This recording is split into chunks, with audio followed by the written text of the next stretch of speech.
So yun no, mga kabisdak, may namataan naman na umaaligid na mga barko ng China. So yan ang ating alamin ngayon.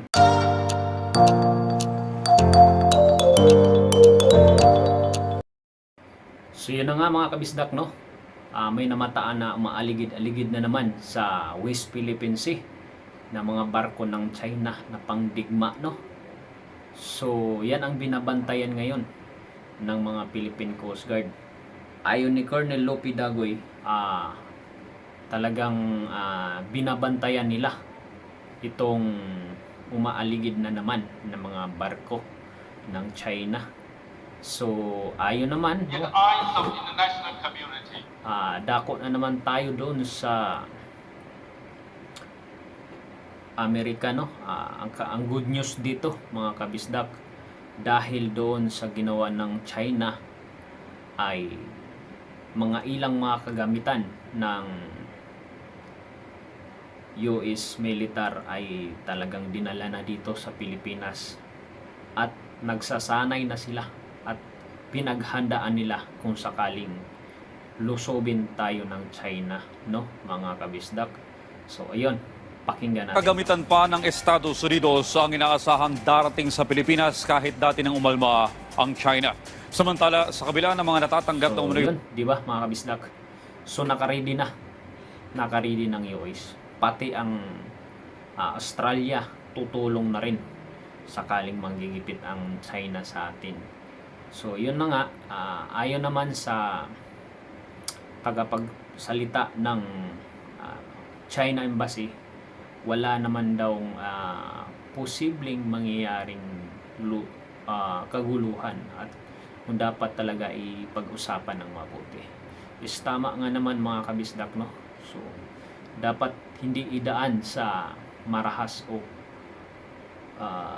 itong pinagagawan ngayon no. Ito yung dati pa ito, matagal na itong issue na to, itong West Philippine Sea. Kasi yun nga, nung si Duterte pa ang presidente, talagang talagang medyo mainit na, pero humupa lang nung si Duterte ang presidente, gawa ng nakipagkaibigan ang ating presidente noon. So ngayon talagang mas lalo na namang nung bumaba si Duterte, mas lalo na namang uminit ang tensyon no.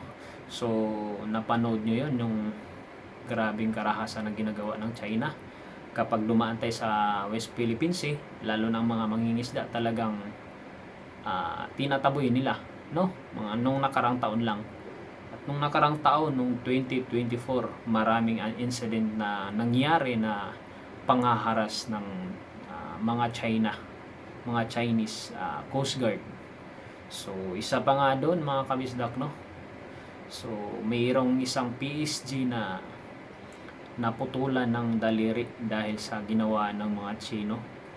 So grabe, binubomba tayo ng water cannon nila, at kapag dumaan tayo doon, binubuntutan no. Grabe yung panggigipit ng China.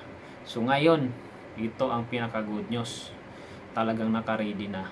Hindi na basta-basta ngayon ang Pilipinas kapag once na sumugot tong mga taga-China na to. So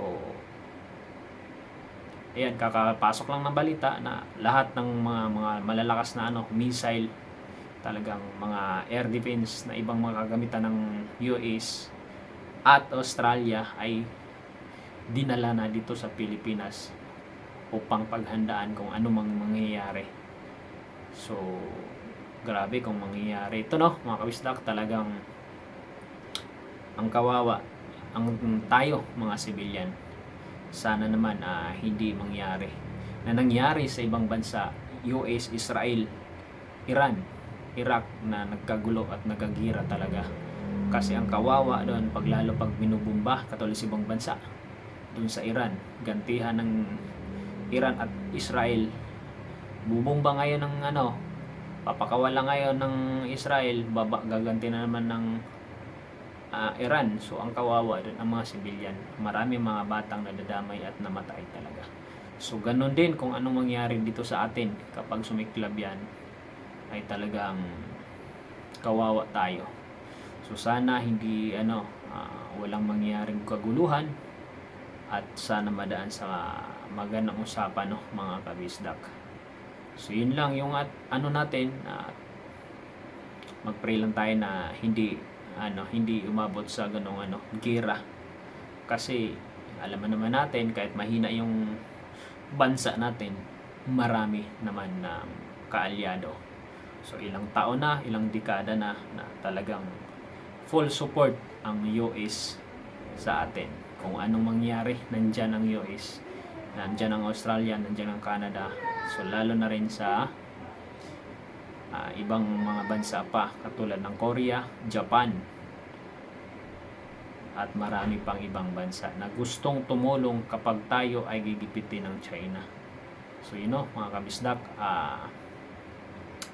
pray lang at naway hindi magiging hindi pa sumiklab. So yun lang, mga kabisdak. Maraming salamat sa lahat ng nakapanood ang video na to.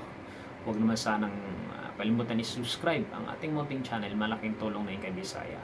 So yun lang, maraming salamat, mga kabisdak.